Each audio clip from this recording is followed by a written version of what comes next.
அடுத்த செய்தியை நம்மோடு பகிர்ந்து கொடுக்கும்படியாய் சகோதரி ரேஷியா அவர்கள் நம்ம மத்தியில் இருக்கிறாங்க. பரலோக ராஜ்யம் தன் ஊழியக்காரிடத்தில் கணக்கு பார்க்க வேண்டும் என்றிருந்த ஒரு ராஜாவுக்கு ஒப்பாய் இருக்கிறது என்ற தலைப்பில் அடுத்த செய்தியை பகிர்ந்து கொடுக்கும்படியாய் சகோதரி அவர்களை முன்பதாக அழைக்கிறேன்.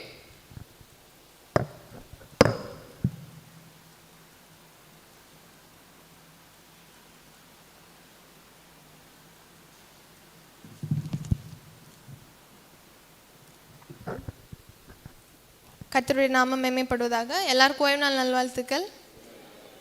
ஓய்வு நாள் நல்வாழ்த்துக்கள்.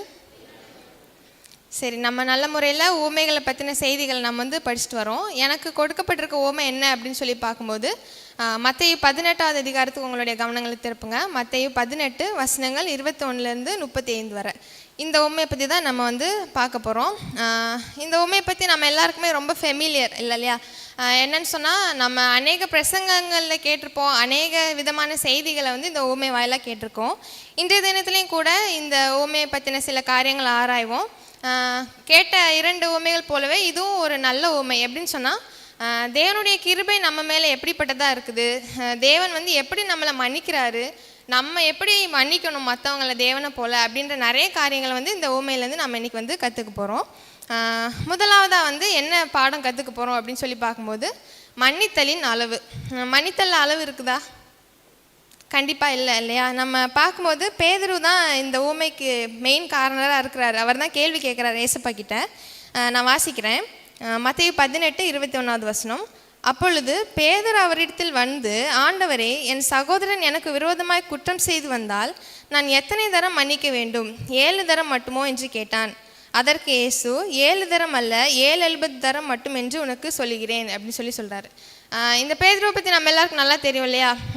இவர் என்னன்னு சொல்லுவாங்க, நல்ல பிரிஸ்கான ஆள், துருன்னு கேள்வி கேட்டுட்டு இருக்க ஒரு சீஷராக காணப்படுறாரு. அப்போ இவர் விவரமாக கேட்குறாரு. என்னன்னு சொல்லி பார்க்கும்போது, 7 தடவை மன்னிச்சா போதுமா அப்படின்னு சொல்லி கேட்குறாரு. 7 அப்படின்னு சொல்லி பார்க்கும்போது வேதாகமத்தில் அது எதை குறிக்குதுன்னு பார்க்குறோம்? பூரணம், முழுமை அப்படின்ற ஒரு அர்த்தத்தை குறிக்குது அப்படின்னு சொல்லி பார்க்குறோம். அப்படி கேட்கும்போது ஏசப்பா அதுக்கு தெளிவாக பதில் சொல்கிறார். என்னன்னு சொன்னால், 7 தடவை மாத்திரம் இல்லை, 770 தடவை அப்படின்னு சொல்லி சொல்கிறாங்க. 770, அதாவது 70 தடவை 7 அப்படின்னு சொல்லும்போது அவ்வளோ தடவை தான் மன்னிக்கணுமா அப்படின்னு சொல்லி நமக்குள்ள ஒரு கேள்வி எழும்போது கண்டிப்பாக கிடையாது. அதை ஏசப்பா ஒரு எடுத்துக்காட்டாக சொல்கிறாங்க. மன்னிக்கிறதுக்கு அளவே கிடையாது. அந்த நம்பரை எதுக்கு சொல்கிறாங்கன்னு சொன்னால், ஒரு வரம்பற்ற எல்லையற்ற ஒரு அளவு நம்ம மன்னிப்பை பயன்படுத்தணும் அப்படின்னு சொல்கிறாங்க. எனக்கு ஞாபகம் இருக்குது. என்னன்னு சொன்னால், நான் சின்ன பிள்ளையில் இருக்கும்போது நம்ம சர்ச்சுக்கு வரும்போது பாஸ்டர்ஸ் இதை பற்றி பிரசங்கம் பண்ணும்போது நோட்ஸ் எடுப்போம் இல்லையா? அந்த பழக்கம் உண்டு எங்களுக்கு.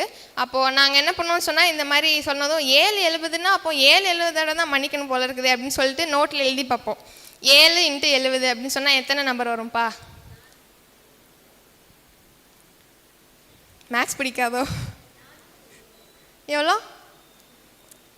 ஓகே, ஸோ அந்த நம்பர் வரும் அப்படின்னு சொல்லிட்டு நான் யோசிச்சது உண்டு. அப்போ இத்தனை தடவை தான் மன்னிக்கணும் போல் அப்படின்னு சொல்லிட்டு நானே யோசிச்சது உண்டு. ஆனால் அதை பற்றி தெரிஞ்சதுன்னா அதனுடைய ஆழம் புரியுது. அது என்னன்னு சொன்னால், மன்னிக்கிறதுக்கு அளவே கிடையாது. ஒருத்தரை மன்னிக்கிறதுன்றதுல நம்ம சலிச்சே போகக்கூடாது அப்படின்னு சொல்லி பாடத்தை படிக்கிறோம். ஒருத்தர் தவறு செய்கிறாரு, நம்மக்கிட்ட மறுபடியும் மன்னிப்பு கேட்டு மறுபடி தவறு செய்யும்போது நம்ம மன்னிக்கிறதுக்கு தாராளம் உள்ளவர்களாக காணப்படணும். சலிச்சு போகக்கூடாது அப்படின்னு சொல்லி பார்க்குறோம். எடுத்தவங்க வாசிங்க, லூக்கா 17:4.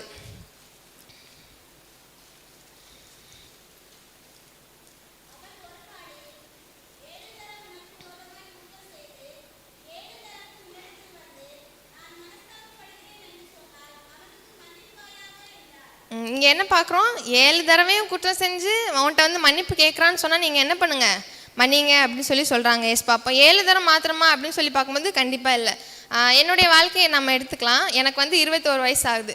நான் இத்தனை வருஷ காலமாக என்னுடைய வாழ்க்கையில் எவ்வளோ காரியங்கள் செஞ்சுருப்பேன். ஏசப்பாவுக்கு பிடிக்காத காரியங்கள், ஏசப்பா வருத்தப்படுற விதமான நிறைய காரியங்கள் செஞ்சுருப்பேன். ஆனால் ஒவ்வொரு காரியத்தையும் இத்தனை காலமாக ஏசப்பா எனக்கு மன்னித்து என்னை ஜீவன் சுகத்தோடு பாதுகாத்து வரார் இல்லையா? ஸோ அதே போல் தேவனுடைய பிள்ளைகளாக இருக்கிற நம்ம என்ன பண்ணணும்? நம்மளுடைய சகோதரன் நமக்கு விரோதமாக செஞ்ச 1-2 பாவங்கள்னாலும் சரி, தவறுகள்னாலும் சரி, நம்ம மன்னிக்கிற பிள்ளைகளாக காணப்படணும் அப்படின்னு சொல்லி பார்க்குறோம்.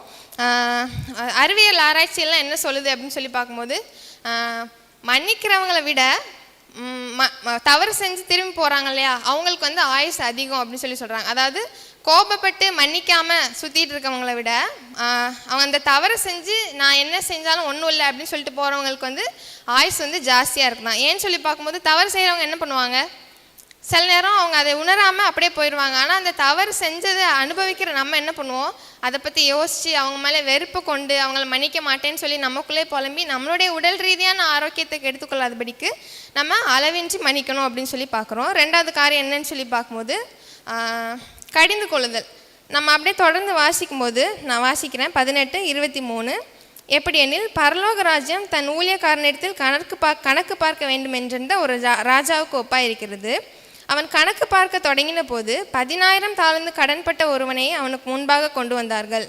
கடனை தீர்க்க அவனுக்கு நிர்வாகம் இல்லாதபடியால் அவனுடைய ஆண்டவன் அவனையும் அவன் பெண்ஜாதி பிள்ளைகளையும் அவனுக்கு உண்டான எல்லாவற்றையும் விற்று கடனை தீர்க்கும்படி கட்டளையிட்டான். அப்பொழுது அந்த ஊழியக்காரன் தாழ விழுந்து வணங்கி, ஆண்டவனே, எல்லாவற்றையும் உமக்கு என்னிடத்தில் பொறுமையாயிரும், எல்லாவற்றையும் உமக்கு கொடுத்து தீர்க்கிறேன் என்றான். இங்கே பார்க்கும்போது ஃபர்ஸ்ட் என்ன பண்ணுறாரு, அந்த ராஜா அந்த நபரை கடிந்து கொள்கிறார். அப்போ கடிந்து கொள்ளுதல் அப்படின்றது வந்து மன்னிப்பு அப்படின்ற காரியத்தில் ரொம்ப முக்கியமான பங்கு ஆச்சுது.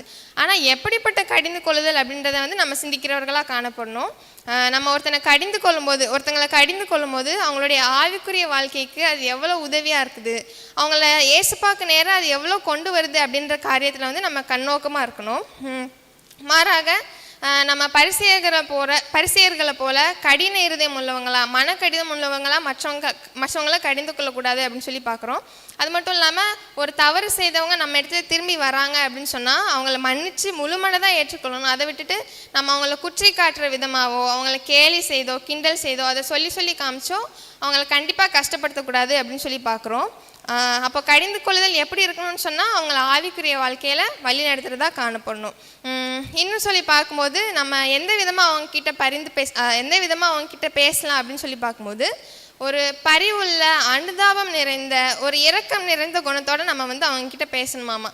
நம்ம எடுத்துக்கலாம், ஒரு நபர் நம்மக்கிட்ட வந்து தவறு பண்ணிட்டாங்கன்னு சொன்னால் அவங்க பக்கத்தில் போயிட்டு அவங்களுடைய கைகளை பிடித்து கொண்டு, நீங்கள் தவறு பண்ணிட்டீங்க, எனக்கு எதிராக ஒரு தவறு பண்ணிட்டீங்க, ஆனால் நான் என்ன பண்ணுறேன், உங்களுக்காக ஜெபம் பண்ணுறேன், நம்ம 2 பேரும் சேர்ந்து ஜெபிப்போம் அப்படின்னு சொல்லும்போது அந்த ஜெபத்துக்கு வந்து வல்லமை அதிகமாக இருக்குது அப்படின்னு சொல்லி பார்க்குறோம். ஜெபத்தினால தீராதது எதுவுமே இல்லை இல்லையா. நம்ம தேவனிடத்தில் பேசணும் அப்படின்னாலே இந்த ஜெபம் வந்து முக்கியமான பணியாற்றுது. அப்போ அப்படிப்பட்ட ஜெபம் வந்து நமக்கு எதிராக தவறு செய்தவர்களுக்காக நம்ம பண்ணுறோம் அப்படிங்கும்போது அந்த ஜெபம் வந்து என்ன பண்ணுது, வல்லமையாக செயல்படுது. அப்படிப்பட்ட தவறுகளை வந்து அவங்க மறுபடியும் செய்யாமல் இருக்கிறதுக்கு அவங்களுக்கு உதவியாக இருக்குது அப்படின்னு சொல்லி பார்க்குறோம். மத்தேயு 5:39 வாசிங்க. மத்தேயு 5:39.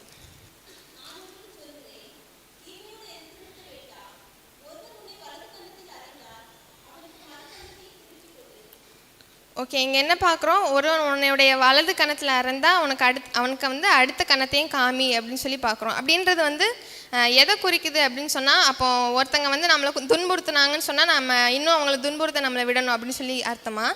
கண்டிப்பாக கிடையாது. அது வந்து எதை குறிக்குது அப்படின்னு சொல்லி பார்க்கும்போது மற்றவங்க நமக்கு செய்கிற தீமையை நம்ம அவங்களுக்கு மறுபடியும் செய்யணுன்ற எண்ணம் கொள்ளவே கூடாது அப்படின்னு சொல்லி சொல்கிறாங்க. அதுக்கு பதிலாக அவங்கக்கிட்ட சாந்தத்தோட, நான் சொன்னது போல் இரக்கமான காரியங்கள் மூலமாக அவங்க அணுகும்போது கண்டிப்பாக அவங்க மாறுவாங்க அப்படின்னு சொல்லி பார்க்குறோம். இந்த வசனத்தை வாசித்தது எனக்கு ஒரு சம்பவம் ஞாபகம் வந்தது. என்னன்னு சொன்னால், நான் வந்து ஒரு 3rd ஸ்டாண்டர்ட் 4th ஸ்டாண்டர்ட் படிச்சுட்டு இருப்பேன் அந்த டைமு. இந்த பிரசங்கம் வந்து பண்ணுறாங்க சர்ச்சில் பாஸ்டர். நான் கேட்டுட்டு இந்த வசனத்தை கேட்டதும் பாஸ்டர் சொல்கிறாங்க என்னென்னா, ஒரு கணத்தை அடித்ததும் இன்னொரு கணத்தை நீங்கள் காமிச்சிங்கன்னு சொன்னால் அவங்களோட எதிராளி என்ன பண்ணுவாங்க, சரி இவன் ஒரு கணத்தை காமிச்சு இன்னொரு கணத்தை கூட காமிக்கிறானே அப்படின்னு சொல்லிட்டு உங்களை விட்டு போயிடுவாங்க, உங்களை தொல்லை பண்ண மாட்டாங்க அப்படின்னு சொல்லி பிரசங்கம் பண்ணிட்டு இருந்தாங்க. இதை கேட்டதும் எனக்கு ஒரு ஆள் ஞாபகத்துக்கு வந்தாங்க. உடனே நான் வீட்டுக்கு போயிட்டு சரி இதை செயல்படுத்தலாம், நம்ம பொறுமையாக இருக்கலாம், எப்படியோ சண்டை வரும் அப்படின்னு சொல்லிட்டு நான் அமைதியாக இருக்கிறேன். ஆனால் நான் வந்து செயல்படுத்த போன ஆள் ரொம்ப தவறான ஆள். யாருன்னு சொல்லி பார்க்கும்போது என்னுடைய தங்கச்சி. நான் வந்து சண்டை போட்டுட்டு இருக்கும்போது என்னுடைய கன்னத்தில் அடிச்சிட்டா. நான் அப்போ சொல்கிறேன், இன்றைக்கி தான் நான் பிரசங்கம் கேட்டேன், இன்னொரு கணத்தையும் நான் உனக்கு காமிப்பேன் அப்படின்னு சொல்லிட்டு இந்த பக்கமாக திரும்பி காமிக்கும் போது அவள் என்னை அந்த கணத்துலேயும் அடித்தா. நான் வந்து அழுதுகிட்டே எங்கள் அம்மா கிட்டே போய் சொன்னேன், இந்த மாதிரி பிரசங்கம் பண்ணாங்க பாஸ்டர், நான் அவகிட்ட போய் காமிச்சா என் கன்னத்தில் அடிச்சு விட்றா பாருங்க அப்படி சொல்லி சொன்னதும் அம்மா சொன்னாங்க, அது வந்து அர்த்தம் அப்படி கிடையாது, அதோடைய அர்த்தம் வந்து வேறு மாதிரி இருக்குது அப்படின்னு சொல்லி எனக்கு வந்து அவங்க வந்து சொல்லி கொடுத்தாங்க. ஸோ இதே போல் வசனங்களை வந்து அதிகமாக என்ன வெளிப்படுத்தப்படுது அப்படின்றத வந்து உணர்ந்து காணப்படுறவங்களாம் நம்ம வந்து கண்டிப்பாக இருக்கணும். யாக்கோபு 5:20 வாசிக்கலாம். யாக்கோபு 5:20.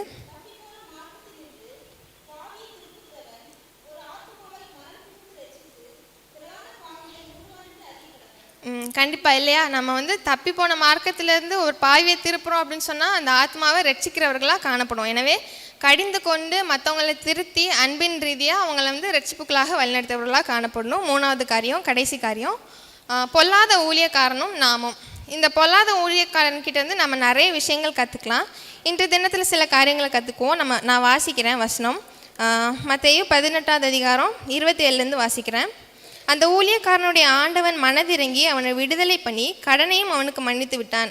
அப்படி இருக்க அந்த ஊழியக்காரன் புறப்பட்டு போகையில் தன்னிடத்தில் 100 வெள்ளிப்பணம் கடன் பட்டிருந்தவனாகிய தன் உடன் வேலைக்காரரில் ஒருவனை கண்டு அவனை பிடித்து தொண்டையை நெரித்து, நீ பட்ட கடனை எனக்கு கொடுத்து தீர்க்க வேண்டும் என்றான். அப்பொழுது அவனுடைய உடன் வேலைக்காரன் அவன் கால்களிலே விழுந்து, என்னிடத்தில் பொறுமையாயிரும், எல்லாவற்றையும் உமக்கு கொடுத்து தீர்க்கிறேன் என்று அவனை வேண்டிக் கொண்டான். அவனோ சம்மதியாமல் போய் அவன் பட்ட கடனை எல்லாம் கொடுத்து தீர்க்கும் அளவும் அவனை காவலில் போட்டு விட்டான். இவன் எவ்வளோ காசு கடன் பட்டிருந்தான் அந்த ராஜா கிட்ட? 10,000, அதாவது 10,000 அப்படின்னு சொல்லி பார்க்குறோம். அவ்வளோ தாளந்து கடன்பட்ட இவன் 100 வெள்ளி காசு அவனுக்கு கொடுக்க வேண்டிய நபர்கிட்ட என்ன பண்ணுறான்? போய் கடினமாக நடந்து கொள்கிறான். அவ்வளோ இது நான் மன்னிக்கப்பட்டிருக்கேன் அப்படின்ற உணர்வு வந்து அவனுக்கு இல்லாததாக காணப்பட்டது அப்படின்னு சொல்லி பார்க்குறோம். இந்த காலகட்டத்திலையும் நம்மளும் அப்படி தான் இருக்கிறோம் இல்லையா? தேவனிடத்தில் எண்ணில் அடங்காத பாவம் பண்ணி நம்ம மன்னிப்பை பெற்று நம்மளுடைய சக மனிதர்களிடத்துல மன்னிக்கிறோமா, எப்படிப்பட்டவர்களாக காணப்படுறோம் அப்படின்றத வந்து சிந்திக்கிறவர்களாக காணப்படணும். மத்தேயு 7:2 வாசிக்கலாம்.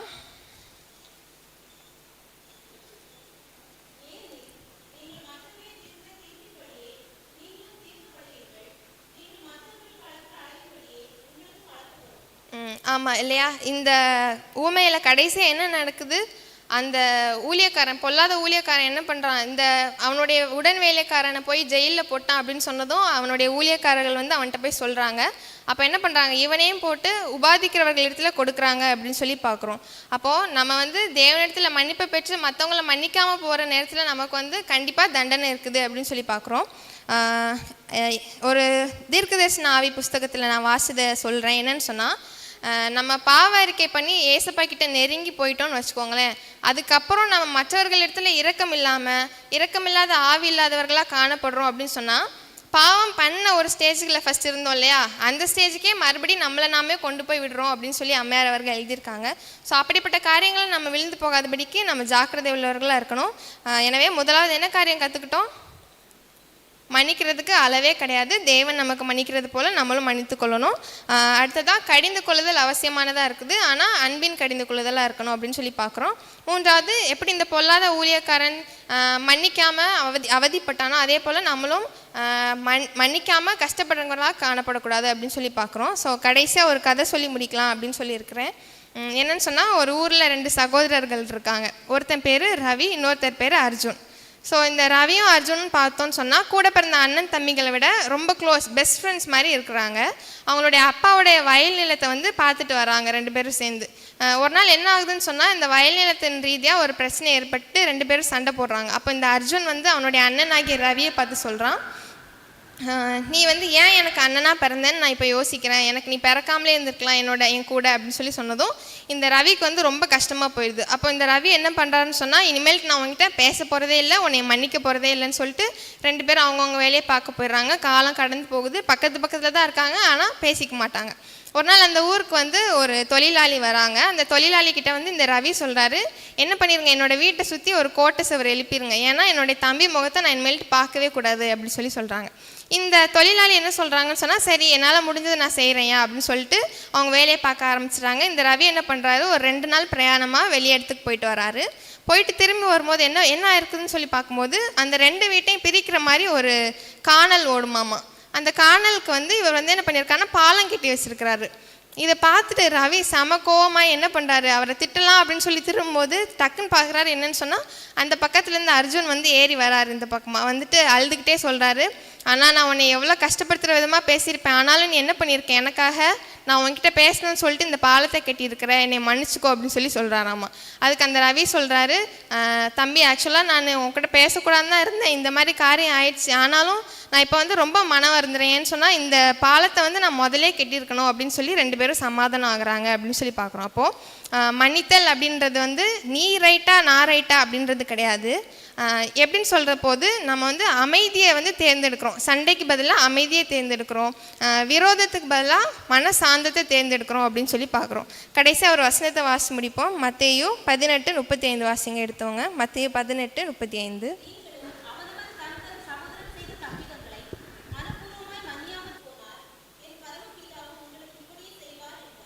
எனவே ஜாக்கிரதை உள்ளவர்களாக காணப்படுவோம். தேவன் தாமே நம்ம ஒவ்வொருவரையும் ஆசீர்வதிப்பாராக.